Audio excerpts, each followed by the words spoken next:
Welcome to Sideline Sanity with me, Michelle Tafoya, and please subscribe. We'd love to have you. I met a subscriber at the dog park the other day. I was thrilled. We'd love to have you join the group. Today, we're going to talk about a couple things. One that has me just shaking my head and outraged because people think we're really stupid. People think you're really stupid, and they don't think you can handle stuff. And I think you can. So we'll get into that. It has to do with Agatha Christie and her fabulous novels. I mean, iconic novels. The other one has to do with another biological man competing as a woman in a bike race. And yes, winning the whole thing. And the outrage around that. And what are we going to do about this? Because I think it's unfair. And you know what?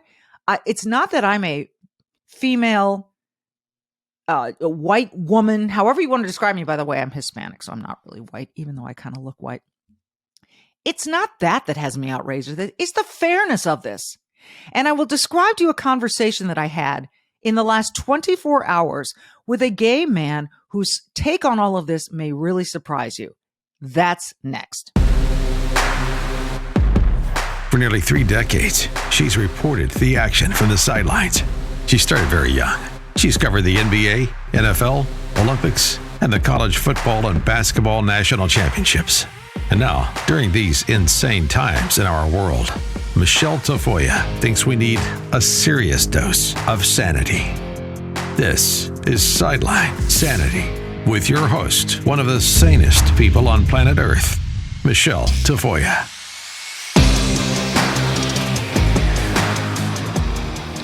So I'm going to read to you this article about a transgender woman finishing in first place at a New York City cycling event, sparking outrage, according to the headline. Be careful when you read headlines. You know, you see words like outrage. Well, in this case, it probably did spark outrage, but always read a little deeper. And I'm going to help you do that today with this. I'm wondering what it is going to take to wake people up to the unfairness of this kind of thing. A transgender female. Now, keep in mind, because people still ask me this. When you're a transgender female, does that mean you're a male who now identifies as a female? Yes. So a transgender male is a biological female who now identifies as a male. And a transgender female is someone born male who now identifies as a female. So a transgender female, that is a former male, appeared to finish in first place at a New York City cycling event. This was a few days ago.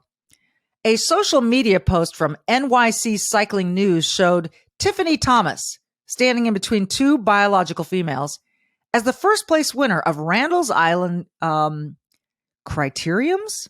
I guess that's what it's called. That's the name of the bike race. Thomas is a transgender woman who rides for LA Sweat. So these cycling teams have emerged and, you ride for a team. This Tiffany Thomas rides for LA Sweat. Tiffany Thomas's bio states the following. Tiffany is a scientist by day, athlete by night. Her favorite organ are the blood cells. I didn't think blood cells were an organ. I thought the brain, the heart, the liver, I thought those were organs. But, okay, I guess if a man can be a woman, then a blood cell can be an organ. You will never see anyone with a bigger smile than when she sees a beautiful electron microscopy picture of a red cell. She has never been a barbell, a bike, or a dog that she doesn't like. She is so incredibly excited to race and represent the LA Sweat team this year. It appeared to be the first time Thomas has finished in first place this year. Thomas has finished in first place 16 total times in her career, according to her road results page. And on that page, Thomas is listed in Category 1, which is considered an elite level under USA Cycling rules. USA Cycling follows the Union Cycliste Internationale rules. But you know what? My mom would be so ashamed. Regarding transgender athletes at the elite level of competition. USA Cycling points out the main points on its website. And on and on and on. Those who transition from female to male are eligible to compete in the male category upon providing a written and signed declaration acceptable to the UCI medical manager. It is the responsibility of athletes to be aware of current WADA USADA policies and to file for appropriate therapeutic use exemptions, the first rule states. Those who transition from male to female are eligible to compete in the female category under the following conditions. The athlete has declared that their gender identity is female. That's a pretty easy criteria. The athlete must demonstrate that their total testosterone level in serum has been below 2.5 whatever per liters for a period of at least 24 months. The athlete's total testosterone level in serum must remain at that level throughout the period of desired eligibility to compete in the female category. Okay, those are the criteria. It has to do with testosterone and the fact that you say you're identifying as a woman. What about all the years before that 24 months of low testosterone that you've been building up muscle as a male, which happens differently than it would happen for a female? That's science. That is science. To quote the great Don Lemon, look it up on Google. It is science. See, here's what ticks me off about this. Does this transgender woman, have they ever had to compete while menstruating? I'm sorry to bring up an uncomfortable topic, but it's real. Oh, they haven't? Oh, that's right. They don't have a cycle. That's right. Okay. So they haven't had to work around that, the bloating, the cramps, the change in levels of, hormones. All right. Have they ever had to factor in the biomechanics of their breast size? Probably not. Women have to do that, and women come in all shapes and sizes, and we compete differently based on our biomechanics. But we're all competing as women because we fought for many, many, many, many years to have women compete in the first place. What about bone density? Is it different for males and females? I think it is. I think so. So have these biological men had to compete worrying about their bone density level or the shape of their hips or anything else that is different? So you just got to show up and say, hey, I now identify as a woman and I've kept my testosterone levels at this number. So I told you I would tell you about this friend of mine who is gay. We had a long conversation about this. He said he knew he was gay from the age of 6. And he said, we've fought and won a lot of tough battles for gay people. We get to get married now legally. There aren't these issues of being discriminated against. He said, I have a problem with this trans movement hopping on our backs and creating their own problems and lumping them into the progress that we've made. We've made progress. He says, as a gay man in America, I don't feel like I have any rules against me anymore. And he said, but I don't know anyone, male or female, gay or straight, who thinks it's fair for a biological man to compete against women. And I agree. I don't know anyone. These rules are making it possible. Now, you rarely see women say, you know what, I think I'll go compete against the men. Their success rate would be very low because biologically, men are different. They have different constraints. They have different muscles. They have a different skeletal framework. We are different. And just to say that you feel like a woman doesn't make you a woman. It doesn't. You don't have a uterus. You don't have boobs. You don't have a period. So you can keep your testosterone level low and you can feel like you want to live your life as a woman. Go do that. And by the way, when you come back at people like me and say, oh, you're banning us from competing. No. We're saying it's not fair for you to compete against biological women who fought really, really hard to have their own place in the world. The WNBA, all of women's sports, Title IX. And now you want to come in and say you deserve to compete against them? I just think it's wrong. I think it's so obviously unfair that I think that people try to find ways to make it look fair or make it look like all of us are transphobic. Not at all. And you can keep yelling that at me and you can keep calling me names. I don't care. It doesn't bother me. I don't care. It doesn't have to do with phobia of anything. It has to do with fairness. Plain and simple. And anyone who has a daughter who's competing in sports and they might lose a spot on a team, on the podium, on the Olympic team, whatever, because a biological man decides he wants to compete as a woman. Think about that. Now, I know there are a lot of parents out there who have trans kids and they want them to be treated with respect and they want them to be able to compete. I agree. But let's find a fair way for that to happen. Let's find a fair way for that to happen.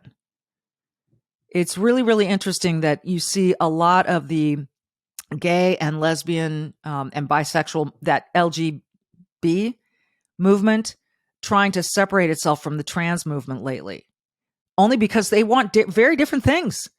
Very different things. And as this gentleman, my friend for many years, told me, there's a lot that's been achieved for the gay community. And he said, I want to celebrate that and I want to live my life. And you go live your life. But please don't group your issues in with mine. He believes it's a fringe movement. We'll see. It certainly has accelerated lately at a pace that I don't think anyone could have foreseen, right? And you got to look at the whole lockdowns and people on social media. There are reasons for this. And by the way, if it makes you feel special to be something different, that's great. But life isn't about one person. It's not about me. It's not about you. It's about doing the right things every day and not hurting other people. And sometimes when you impose some of your beliefs and shove them down the throats of other people, expecting them to buy them hook, line, and sinker because you believe you're a victim and therefore have some sort of higher status in society, that's not fair and that's not right. And that's not good for the greater whole, the sum of all of us. It's so patently unfair and so obviously unfair. It's sitting there staring us right in the face. And yet, I don't know why we can't acknowledge it, but we can't. We must. Riley Gaines called out ESPN this weekend for Women's History Month, celebrating Leah Thomas, the biological male, transgender swimmer whom the NCAA allowed to swim against women. And he was she, and I don't mean any disrespect, and don't scream at me for misgendering. It's not the end of the world. I've been misgendered. You ever call the hotel operator and they go, yes, Mr. Tafoya, may I help you? Well, it's Miss. Now, so what? So what? I have a deep voice. So what? So calm down. The thing about Leah Thomas is it wasn't fair. The NCAA knew deep down it wasn't fair, and they let it happen. And Leah Thomas stole some precious podium space from other people. And I think that's just flat out wrong. So Riley Gaines called out ESPN for celebrating Leah Thomas in their Women's History Month celebration. Oh boy. All right, here's some women's history for you. I am 58 years old. People tell me I look younger than that, and I am always very flattered, but it's not just a natural thing. I like to point out that my skincare regimen has a great deal to do with it. And I use Genucel, Genucel. And I love it. And the reason that I love it is it was developed by pharmacists and the ingredients are so high quality. It's antioxidant-based skincare, Genucel. And they smooth out the fine lines and wrinkles and prevent more from happening. So one of my favorites is the Deep Firming Serum with stem cell technology. So it's this little serum. You just have to use a couple drops, smooth it onto your skin after you've cleansed your skin. And you will feel your face and your skin all around your neck just tone and plump up like it's 5 years younger, and then 10 years, and who knows how far you can go. It's one of my favorites. First, I use the deep sea cleanser, which has no soap in it, which leaves my face feeling so fresh and clean that anything I put on afterward just soaks right in beautifully. So right now you can save over 70% off Genucel's most popular package just in time for the warm spring weather. It features Genucel's Ultra Retinol. And you might think retinol, ooh, that's scary. No, this is really a gentle alternative, safe on your skin in the summer months. And Genucel's dark spot corrector to reduce the appearance of dark marks and sunspots from those long summer days. We all know what those look like. Plus, you still get Genucel's classic under eye bags therapy for those annoying little puffy eye bags that we wake up with. And with immediate effects, you can see results in as little as 12 hours guaranteed or your money back. So don't wait. Visit Genucel.com/Michelle. And remember, it's Michelle with one L, just like Genucel with one L. GENUCEL.com/Michelle to save over 70% off their most popular package. Plus, every order subscription includes a luxury gift box with 2 free springtime essentials. That's 2 free gifts plus free concierge shipping for a limited time. Go to Genucel.com/Michelle with one L. That's GENUCEL.com/Michelle.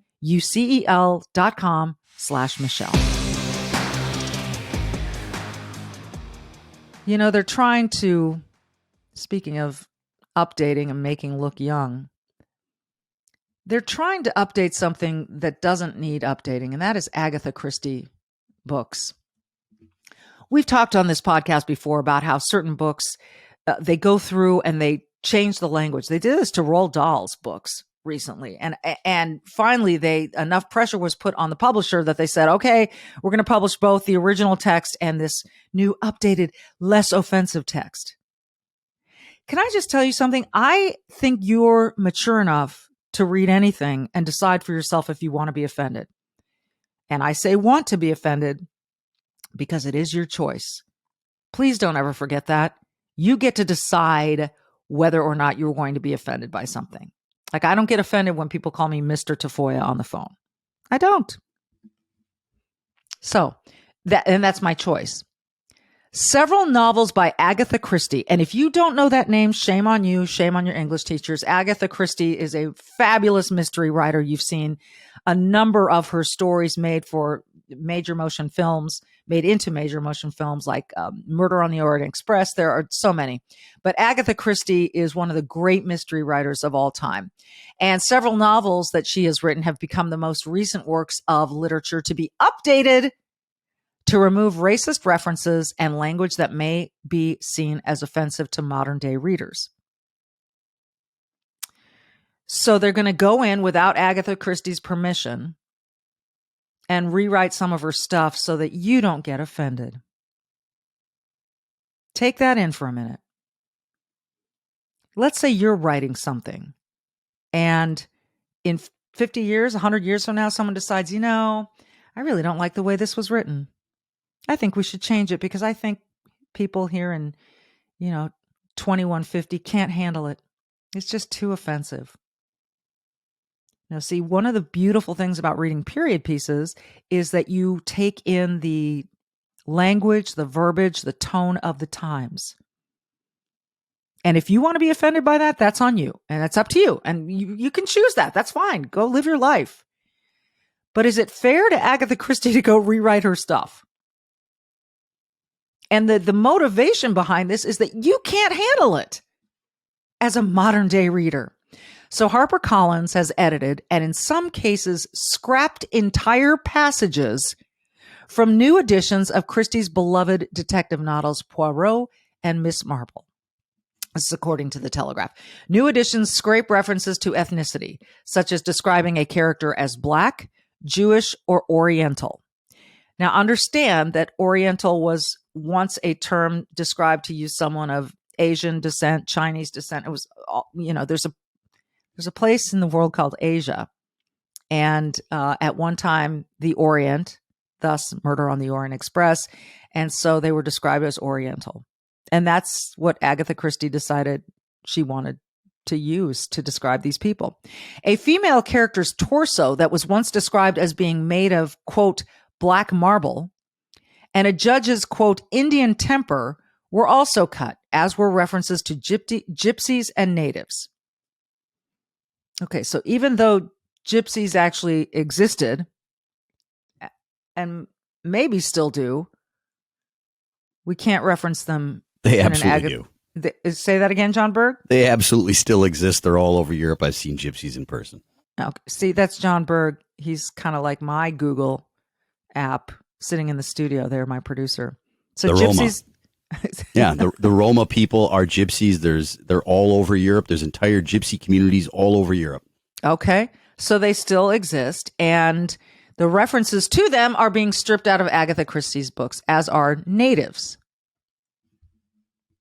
Which is interesting because, I wonder if they're going to replace that with indigenous peoples. Because I thought there was now, John, you know a little bit about the Native American community as well. So try. Is it offensive to be called a native? I mean, maybe to some. Is it to some? Well, there's differing opinions in all of this, but that's what becomes obvious is that anybody can find some reason not to like this thing or that thing. But anyone. And you'd be surprised what some people actually prefer. Both black folks, native folks. I mean, there's a lot of them are just call me black. Don't call me African American. There's native folks who call themselves Indian or something else. They have their own way of identifying. I don't know.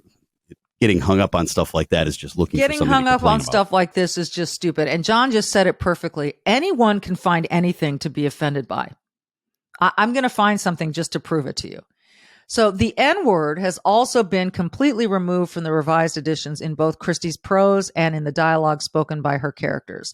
So in other words, you can drop the N-word in rap all you want, but if her characters are talking to one another and use it, it's being scrapped. I hate that word. I absolutely abhor that word. So, but when I hear it in rap, am I offended by it? I don't spend a lot of time thinking about that. But to me, it's like Agatha Christie wrote these books at a time when that word was used. Now, I just wonder what the motivation is here. Is it just to whitewash her books? Is it just to cleanse them of their sins? Is it to make them more palatable to readers? Is it a way to boost sales of these old books by saying, guess what? We've got the new and improved versions of these books that we think will be less offensive to you. So buy. And I would say buy the originals. Buy them the way Agatha Christie intended. And then if you want to go mark it up with your own highlighter or pen or pencil and say, that was a poor choice of words, that's up to you. But these were her words. This is what bothers me. It's like deciding that, a bunch of sculptures showed too much of male genitalia. We better go sand that off of these sculptures. Really? You're going to do that? I mean, isn't that somewhat similar? We can't have women topless in these sculptures or paintings. Cover them up. Really? That was art of that time. And Agatha Christie's books are art of her time. Let me continue. The changes come after several classic works of literature, including children's books by Roald Dahl, which I mentioned earlier, and Ian Fleming's James Bond novels have recently been cleansed by sensitivity readers. HarperCollins also enlisted the help of sensitivity readers to produce new editions of the entire Miss Marple series and select Poirot novels, which were written between 1920 and 1976, the year of Christie's death. Some of the reworked editions were released in 2020, though HarperCollins plans to release more in the future.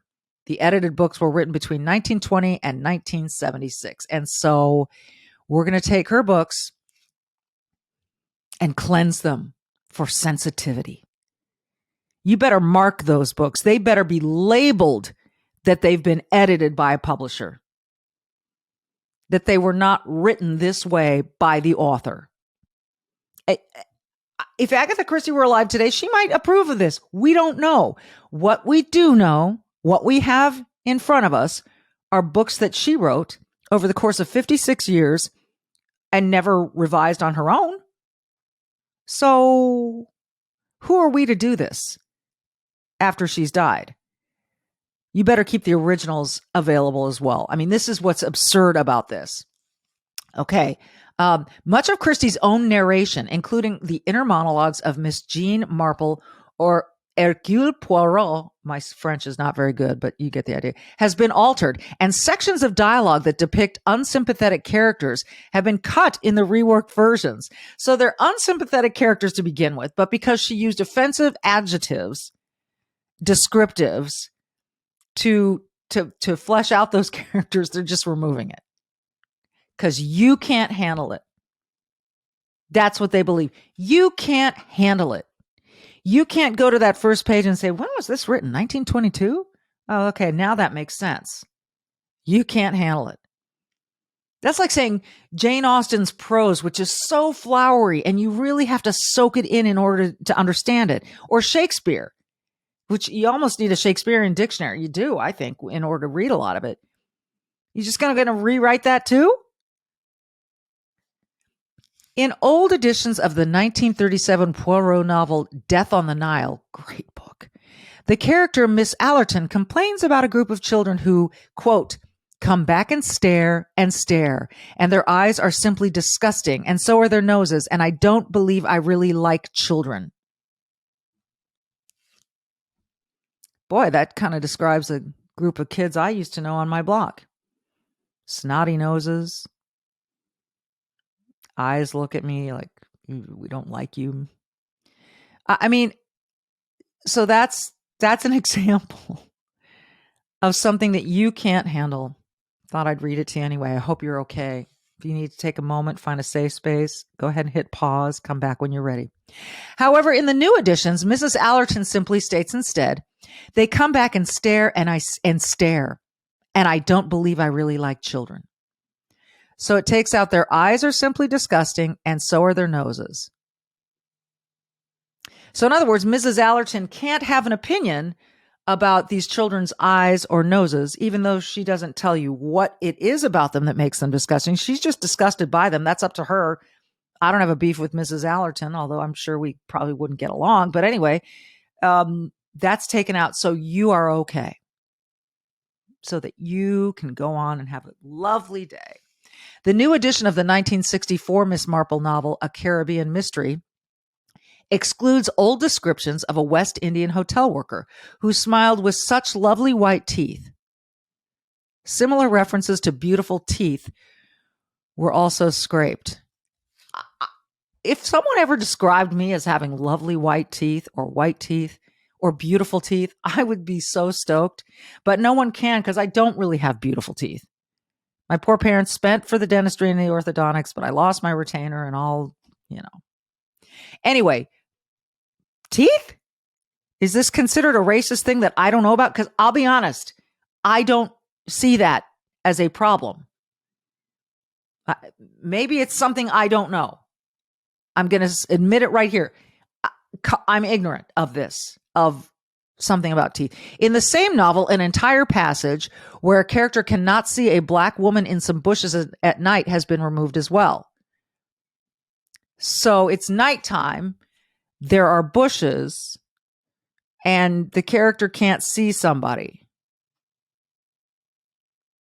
So let's get rid of it.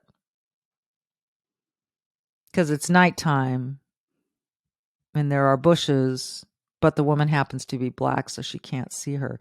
So Chris Rock the other day on his Netflix special made a similar joke about not being able to see someone of dark skin color in the dark. So Chris Rock can do that, but Agatha Christie can't because she's not around to defend herself. Or maybe it's because Chris Rock is black and Agatha Christie is not. Is that what it is? She can't. It's not the first time Christie's works have been revised to appease modern audiences. Her 1939 novel, And Then There Were None, another great book, was published up until 1977 under a different title that included a racist term. I wasn't aware of that. Under a different title that included a racist term. I've got to figure out what that is. Ah, yeah. I understand.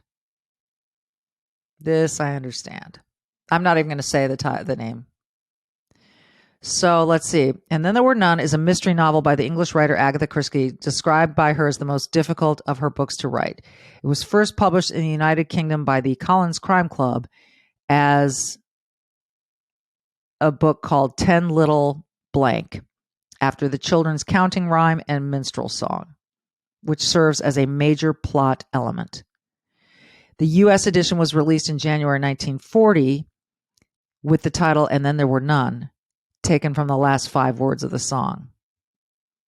Successive American reprints and adaptations use that title, though pocketbooks paperbacks use the title 10 Little Indians between 1964 and 1986.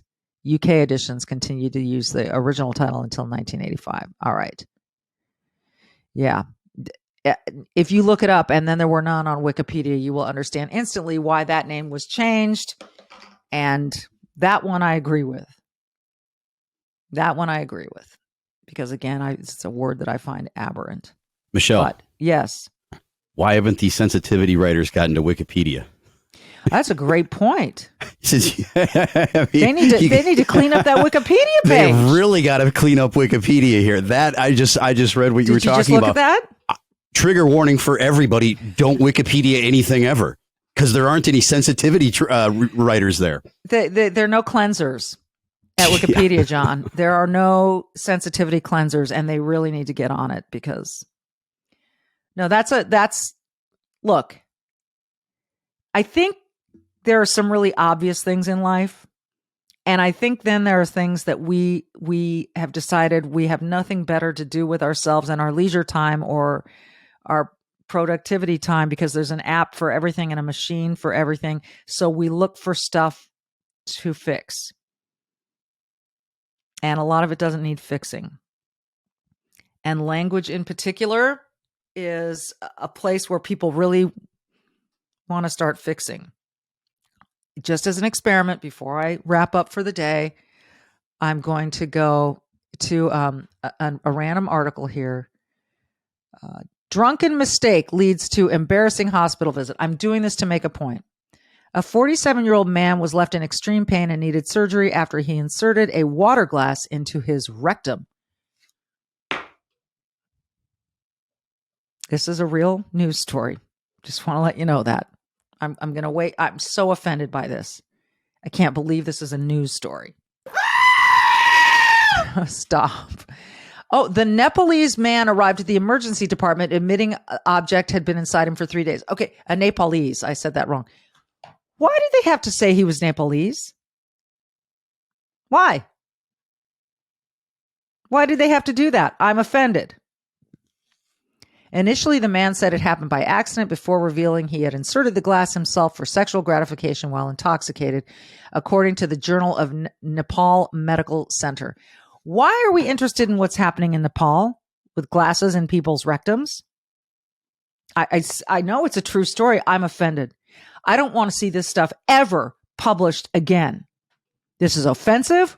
We have identified the man's nationality. We have identified that he was drunk, which... why would you poison yourself with drink to begin with? I mean, this is hideous. The man hadn't had a bowel movement I don't want to know about people's bowel habits. Leave that out of the story. But was able to pass wind, and he had no bleeding, but was in a lot of pain. The man said he had tried to remove the glass himself, but failed. After an x-ray was done, doctors tried to remove it, but couldn't get a grasp on the glass as it was inverted. Medical staff then performed an exploratory laparotomy, which is a surgery to open up the abdomen. At that point, they attempted to move the glass out by milking or squeezing the lower intestine. I don't know why I'm still reading this. It's one of those stories that you're only going to see... I don't know where, but my point is that I just opened a random story that was in front of me. Seriously, it was at the top of the list. And I think the reason it was under their most read here and at the top of the list is fairly obvious. People are going, what the? But I think my point is that you can watch any commercial, any television show, read any book on the planet, And if you want to, depending on who you are or what your background is, you can find offense with it. You can, if you want to. And that's up to you. But see, the problem with this is that Agatha Christie, Roald Dahl, Ian Fleming, they wrote those stories in a period of time which existed. Those things existed, that period of time, those words, those settings, those phrases, they existed. And rather than try to go erase them from history, why don't we just let them be the way that the creators intended them to be? I'm talking about the creators of those works. Just like any art you may decide is offensive, who are you to say take it off the wall or cover it up or get rid of the male genitalia on that sculpture? If you don't want to look at it, here's my advice. Don't look at it. And if you only want to read the cleaned up version of Agatha Christie, then you're missing out on a lot of history. You're missing out on the norms of that time in which she wrote the book. You're missing out on all the mistakes that we've made in society and that we're learning from. You're missing out on realizing how far we've come in language and in the way that we see people and humans. That's all. And if you don't think that the stuff today, that rap music, that any kind of music and film and writing today, if you don't think that's not going to face the same scrutiny 50, 75, 100 years from now, you're wrong. It will. And if you think that's okay, then maybe you want to join the Sensitivity Cleansing Society and get a move on and start cleansing some of that stuff out. For the rest of you, have a little busier days, I would just say don't read what you don't want to read. And if you are open-minded enough to read an Agatha Christie book circa 1926, read it understanding that times were different then, understanding that people were different then, that values and norms and morals were different then. But they were just as real to those people in that time frame as ours are to us now. So to try to clean up after them is basically erasing that they were ever here and ever thought and spoke the way that they did. And that's wrong. That's not free speech. That's not acceptance. That's not tolerance. That's not. This is called being too sensitive. Being someone who just wants things the way that you want them, not the way that they are. Thanks for listening to Sideline Sanity. As always, be brave. Take a stand on whatever you think is important. And as always, do good in the little things. Smile at a stranger today. Be kind to the person who bags your groceries, whatever it is. Be nice to your boss, even if you don't like him or her or they. See you next time.